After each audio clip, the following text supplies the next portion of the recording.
यह कहानी हमें अमरोहा से एक भाई ने भेजी है। यह उनकी आप बीती कहानी है।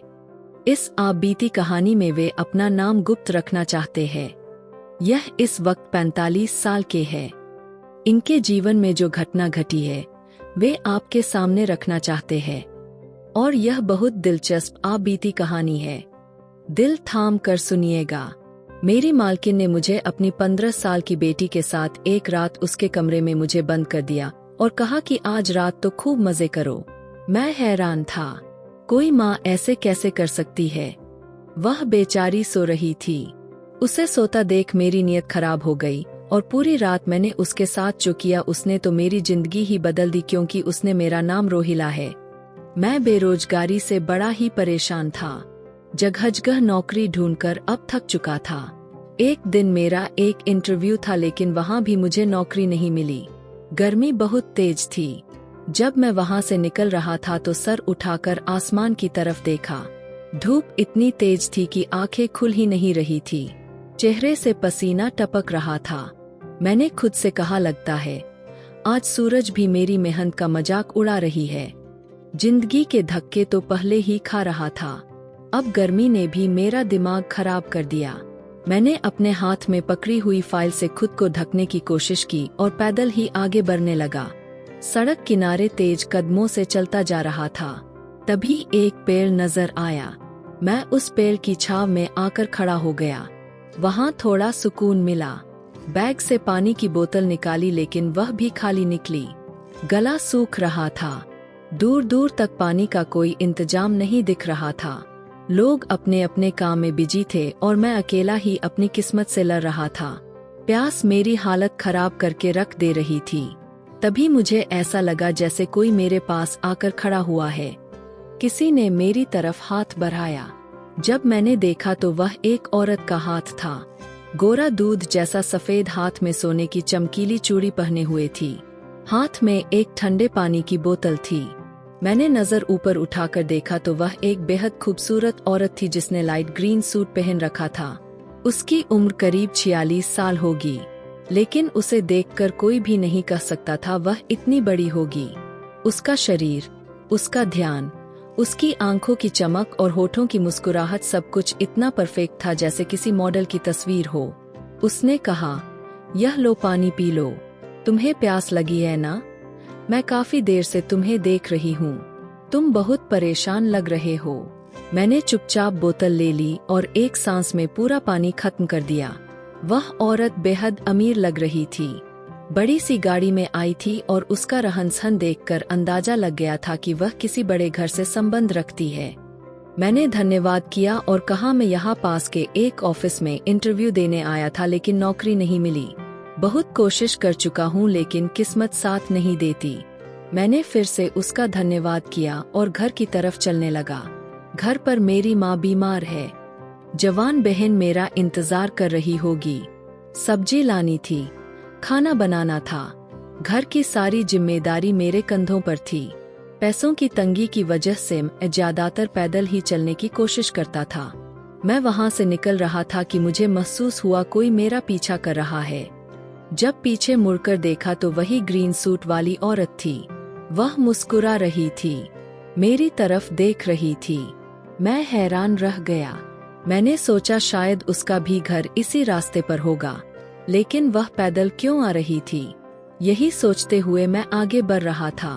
तभी वह औरत मेरे बराबर में आकर मेरे कदमों से कदमों मिलाकर चलने लगी। एक सेकंड के लिए मैं रुक गया तो वह भी रुकी और स्टाइल बनाकर खड़ी हो गई। उसकी हरकतें मुझे बहुत अजीब लग रही थी। मुझे अब कोई वह मेंटल ही लग रही थी। लेकिन सवाल यह था कि इतनी खूबसूरत औरत मेरा पीछा क्यों कर रही थी? फिलहाल मेरी खुददारी बीच में आ गई थी और मैं उसकी लाचारी को अच्छे से समझ जाता। मैंने घूरकर उसकी तरफ देखा और कहा, क्या बात है मैडम, आप मेरा पीछा क्यों कर रही है? मैंने तो आपका धन्यवाद भी कह दिया था, अब क्या पानी के भी पैसे देने पड़ेंगे? मेरी बात सुनकर वह मुस्कुरा दी। उस वक्त उसने अपने पर से एक पन्नी निकाला, मेरे हाथ पर रख दिए। मैं हैरान हुआ, आखिर इसमें क्या हो सकता है? यह औरत क्यों मुझे दे रही है? जब मैंने वह पन्नी खोला तो मुझे झटका सा लगा। उसमें बहुत सारे नोट थे। इतनी बड़ी रकम को मैं उन्हें गिन भी नहीं सका, लेकिन अंदाजा हो गया था यह रकम लाखों में थी।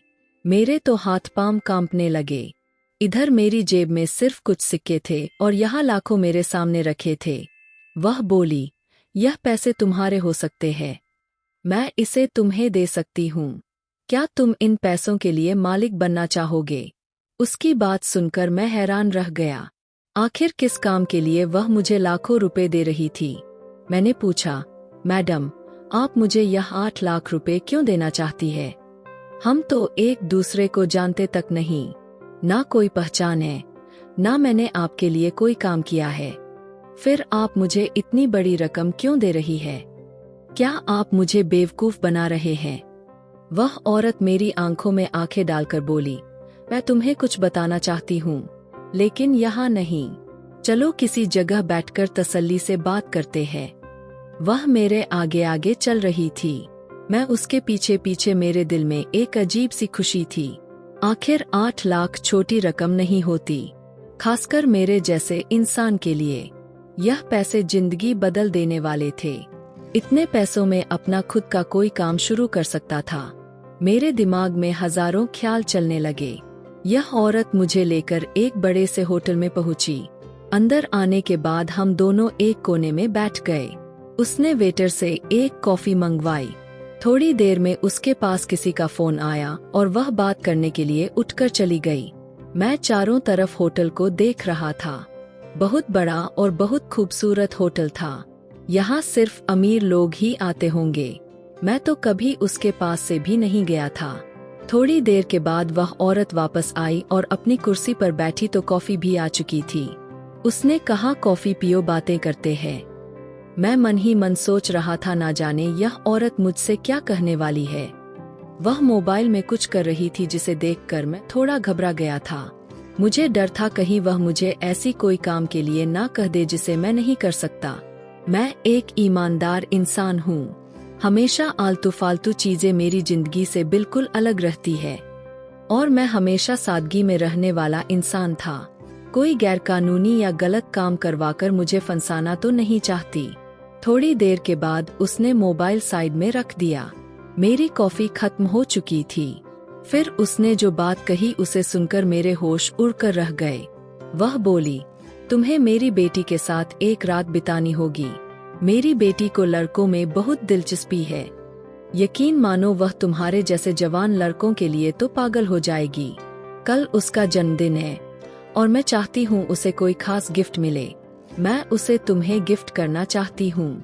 उसकी बात सुनकर मैं अंदर तक हिल गया था। मैंने तो कभी सोचा भी नहीं था कोई माँ अपनी ही बेटी के लिए ऐसा सोच सकती है। वह अपनी बेटी के राज सजाने के लिए मुझे इस्तेमाल करना चाहती थी। मैं शर्म से अधमरा सा हो गया। मेरे कान जैसे सुन हो गए थे। मैंने जल्दी कहा, माफ कीजिए मैडम, मैं ऐसा लड़का नहीं हूँ।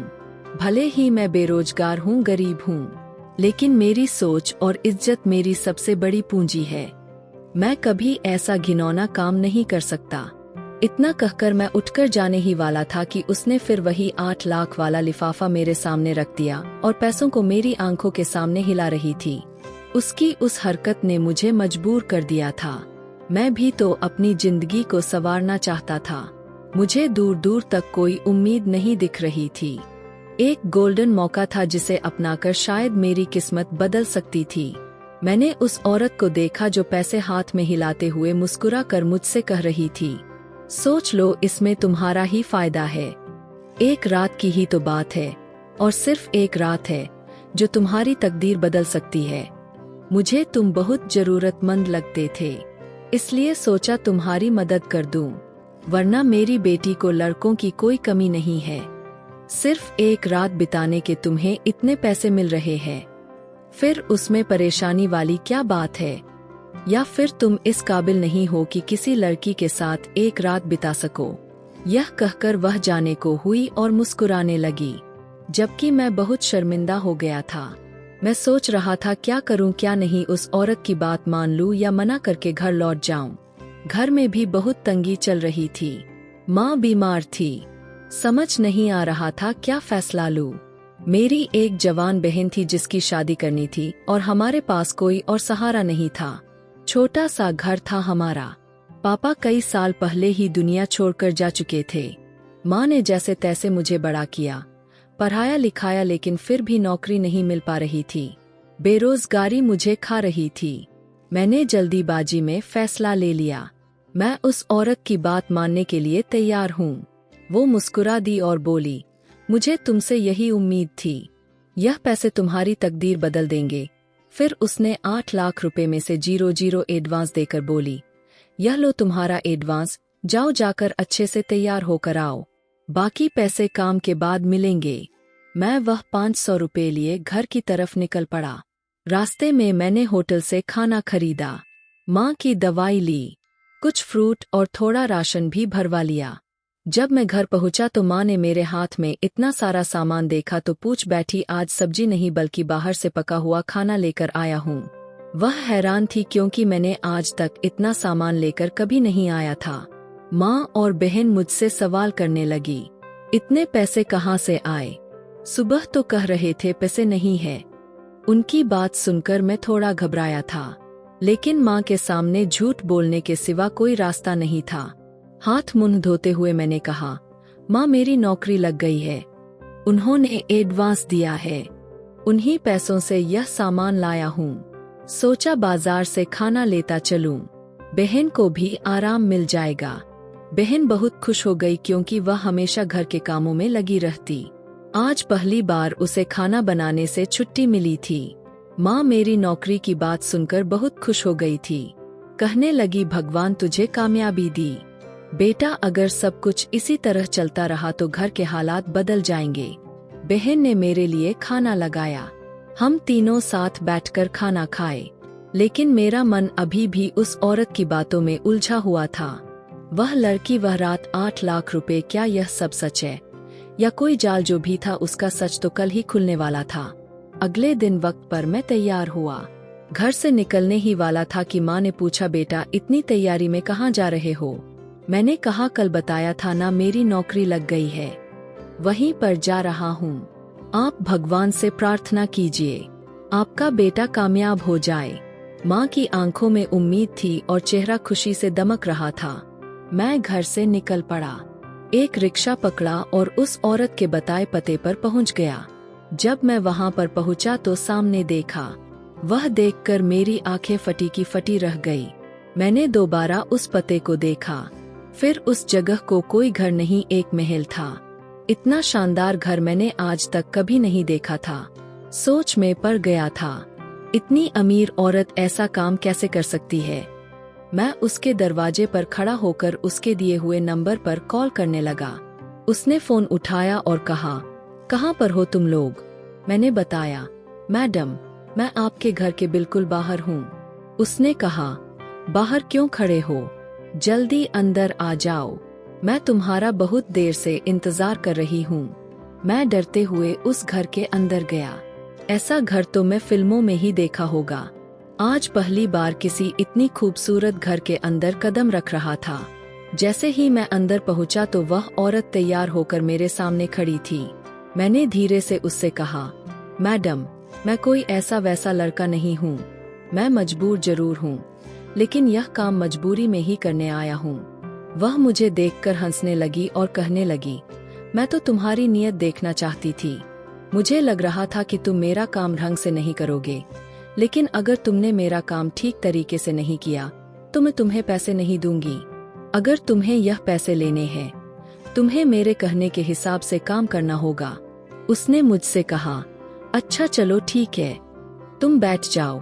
फिर उसने नौकरानी को आवाज लगाई और कहा, मेहमान आए हैं, उनके लिए चाय पानी बनाओ। जितना हैरान हो रहा था मेरे लिए उतना ही कम था। मैं बहुत ज्यादा परेशान था। मगर वह औरत कहने लगी, मैंने तुम्हें जिस काम के लिए बुलाया है वह काम तुम्हें रात को शुरू करना है, जब तक तुम्हें यहाँ रहकर वक्त बिताना होगा। मैंने उसके घर में बैठे बैठे सारा दिन टाइम बिताया। बार बार खाने पीने का कुछ न कुछ दिया जा रहा था।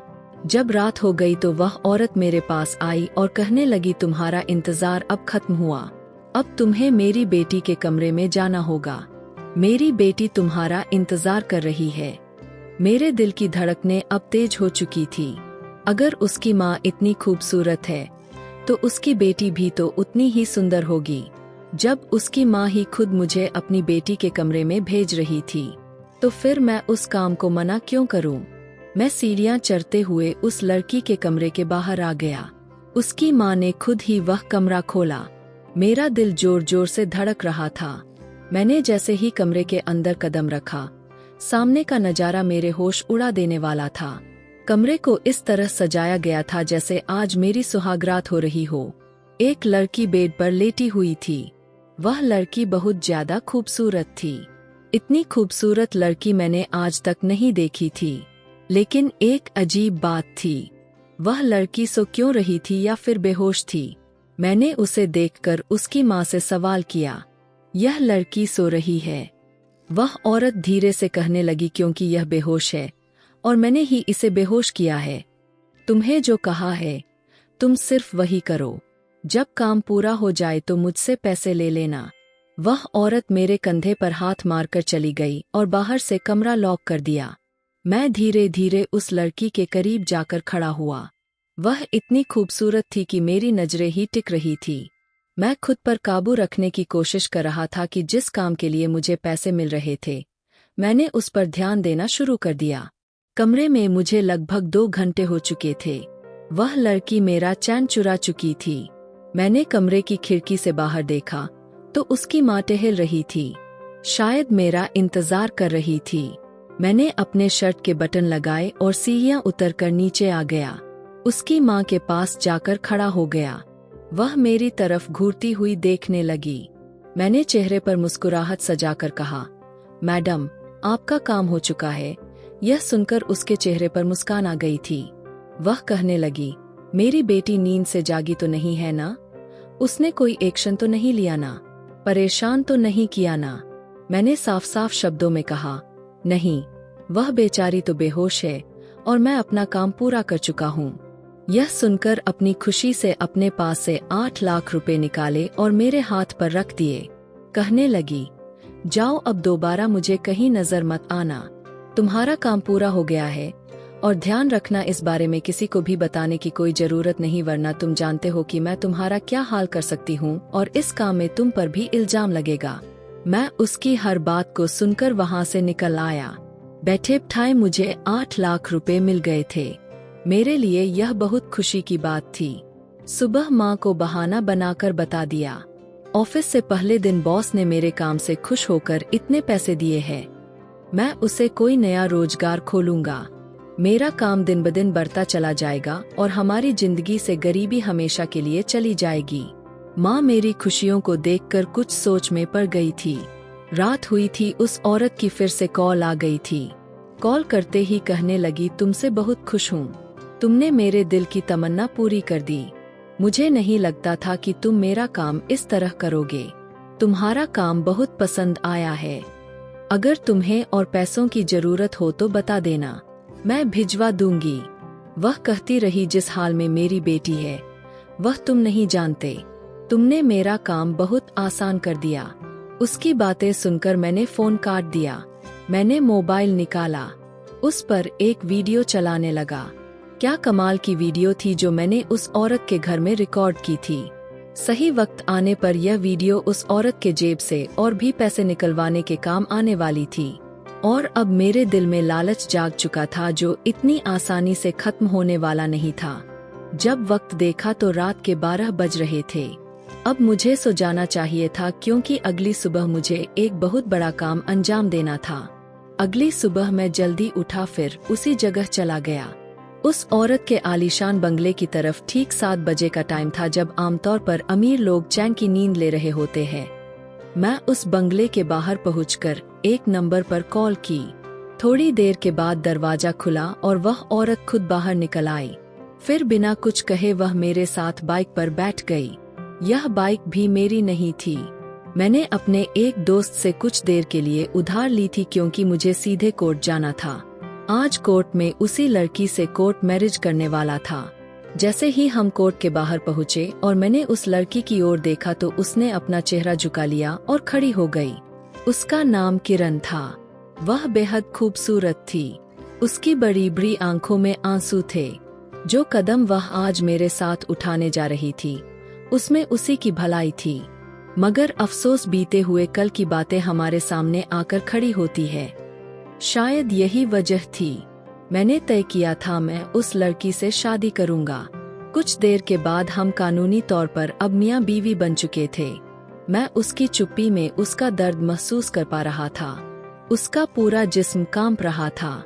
उसकी आंखों से बार बार आंसू निकल रहे थे।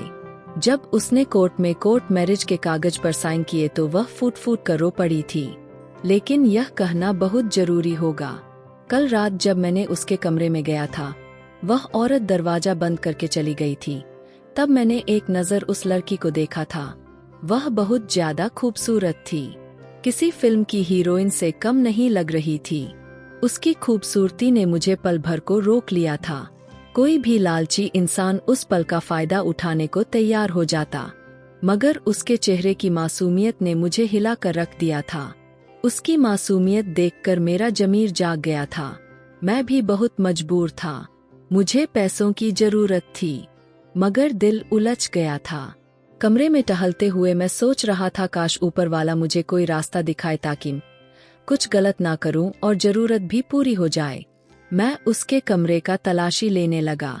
हर जगह तलाश की, शायद कोई ऐसी चीज मिल जाए जो इस लड़की की सच्चाई मुझे पता चल जाए। मैंने पास पड़े बैग से उसकी कॉपी किताब निकाल कर देखना चाहा। तभी मेरी नजर एक डायरी पर पड़ गई। वह बहुत खूबसूरत थी, जिसे किसी ने बहुत प्यार से सजाया हो। शायद उसी लड़की ने उस पर ड्राइंग बनाई थी। मैंने डायरी खोली और पढ़ने लगा। उसमें उस लड़की की जिंदगी की कहानी लिखी थी। मैं उसको पढ़ता गया। मेरे आंसू गालों से मेरे शर्ट पर कब गिरे और वह गीला हुआ मुझे पता ही नहीं चला।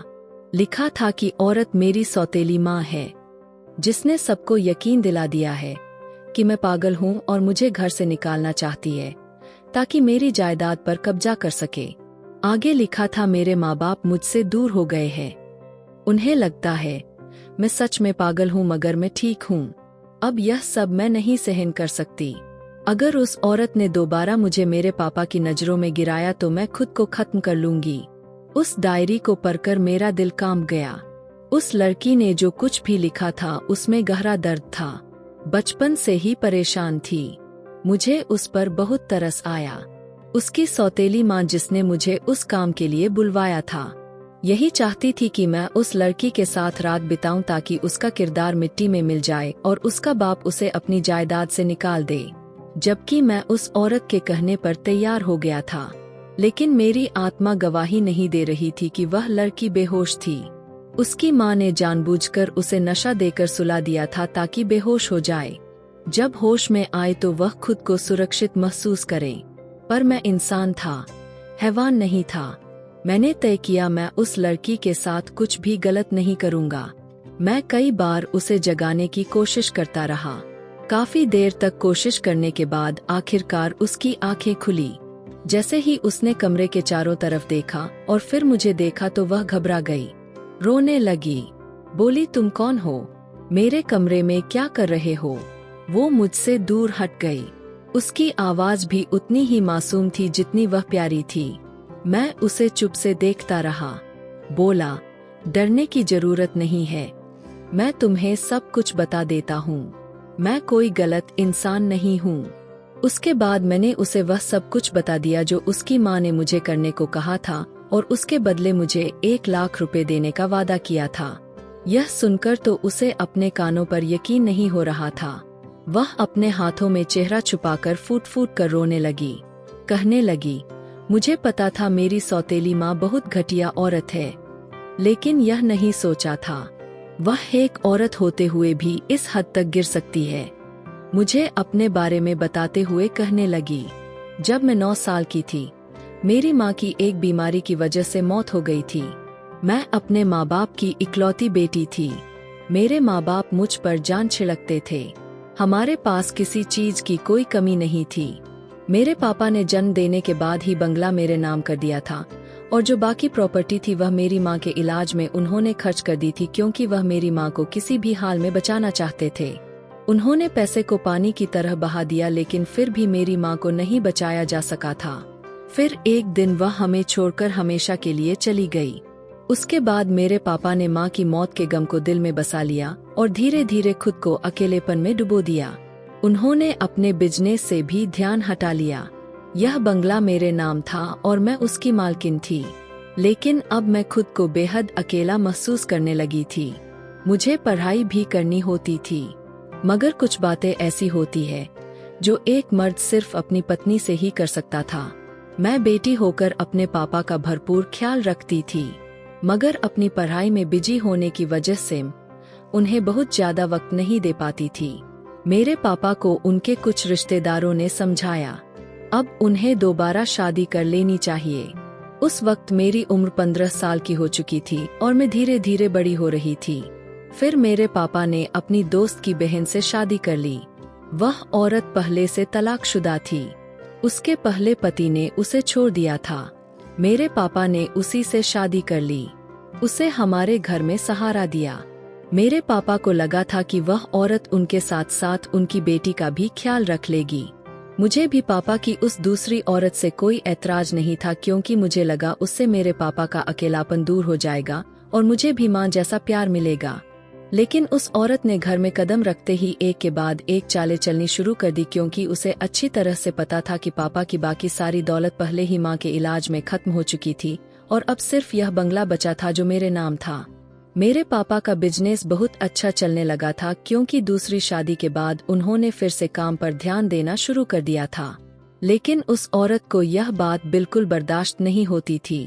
बंगला उसके पति की बेटी के नाम पर है। उसे लगता था अब मैं उस घर की मालकिन हूँ और यह बिल्कुल नहीं चाहती थी।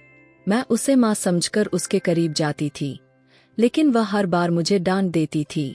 पापा के सामने तो बहुत प्यार जताती थी, लेकिन जैसे ही वह जाते वह मुझ पर जुल्म करने लग जाती। कभी मुझे खाना नहीं देती थी, कभी ताने मारती थी। मैं बहुत ज्यादा परेशान रहने लगी थी। धीरे धीरे उस औरत ने मुझ पर झूठे इल्जाम लगाने शुरू किए और पापा को मेरे खिलाफ कर दिया। कई बार पापा मेरी बात सुनते थे, लेकिन कई बार उस औरत की बातों में आकर मुझ पर हाथ भी उठा देते थे। उसने पापा को मेरी ऐसी ऐसी हरकतों के बारे में बताया कि पापा ने मुझे पागल समझना शुरू कर दिया और मुझे उस कमरे में बंद करवा दिया गया। मैं पिछले 5 सालों से इसी कमरे में बंद हूँ।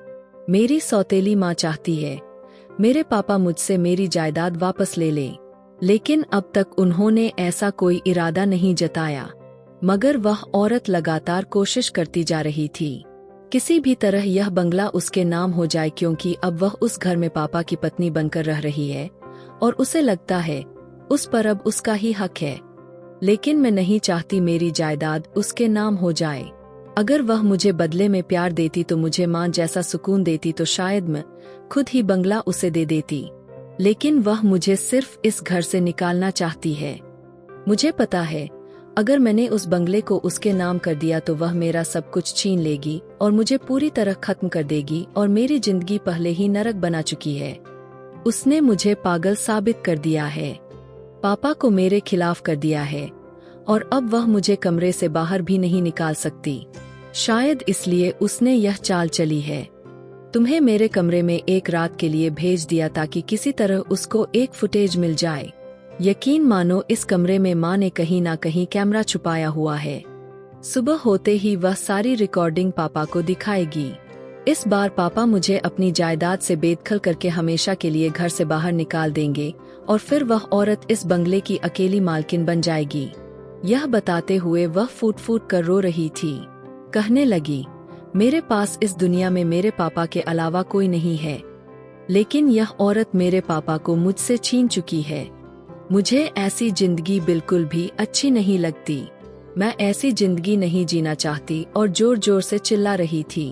मैंने उसे चुप करवाया और कहा, मैं तुम्हारा साथ दूंगा, तुम फिक्र मत करो। मैं ऐसा इंसान नहीं हूँ जो तुम्हारा फायदा उठाऊं। मेरी बात सुनकर वह चुप हो गई। मैंने कहा कि तुम्हारी डायरी पढ़ चुका हूँ, मुझे तुम्हारी बीती हुई जिंदगी की सच्चाई का एहसास हो चुका है। वह कहने लगी, तुम मेरी मदद कैसे करोगे? मैंने कहा, मैं तुमसे शादी करूंगा, मुझे तुम्हारी जायदाद से कोई मतलब नहीं है। फिर मैंने उसे अपना पूरा प्लान बताया और शर्ट का बटन लगाता हुआ नीचे उतर आया। मैंने उसके पैसे लिए और वहां से निकल गया।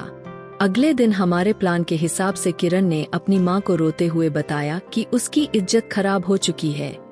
तभी तो उस औरत ने मुझे कॉल करके कहा था, तुमने बहुत अच्छे तरीके से काम किया है। मैं किरण को अपने साथ ले आया और हमने कोर्ट मैरिज कर ली। उस वक्त किरण के पापा 2 दिन के लिए लंदन गए हुए थे। जब वह 2 दिन के बाद घर लौटे, किरण की माँ ने उन्हें बताया, तुम्हारी बेटी ने किसी लड़के के साथ मुंह काला कर लिया है, अब उसको घर से धक्के मारकर निकाल दो। उसने किरण के कमरे में लगे कैमरे की रिकॉर्डिंग भी दिखानी चाहिए, लेकिन वह रिकॉर्डिंग खराब हो चुकी थी क्योंकि मैंने पहले ही कैमरे को ढूंढकर ऑफ कर दिया था। किरण मुझे पहले ही बता चुकी थी कि उसके कमरे में जरूर कहीं ना कहीं कैमरा है। उसके कहने के हिसाब से जब मैंने उसके कमरे की जांच की तो वहां कैमरा सच में ही था। उसकी माँ सबूत इकट्ठा करना चाहती थी, लेकिन मेरे पास भी एक ऐसा सबूत था जिसमें किरण की सौतेली माँ को बर्बाद कर दिया था। किरण के पापा के घर लौटने से पहले मैंने उनकी पत्नी की कॉल रिकॉर्डिंग उन्हें भेज दी थी, जिसमें उसने मुझसे कहा था कि तुमने मेरी बेटी के साथ बहुत अच्छा किया और वह बहुत खुश है।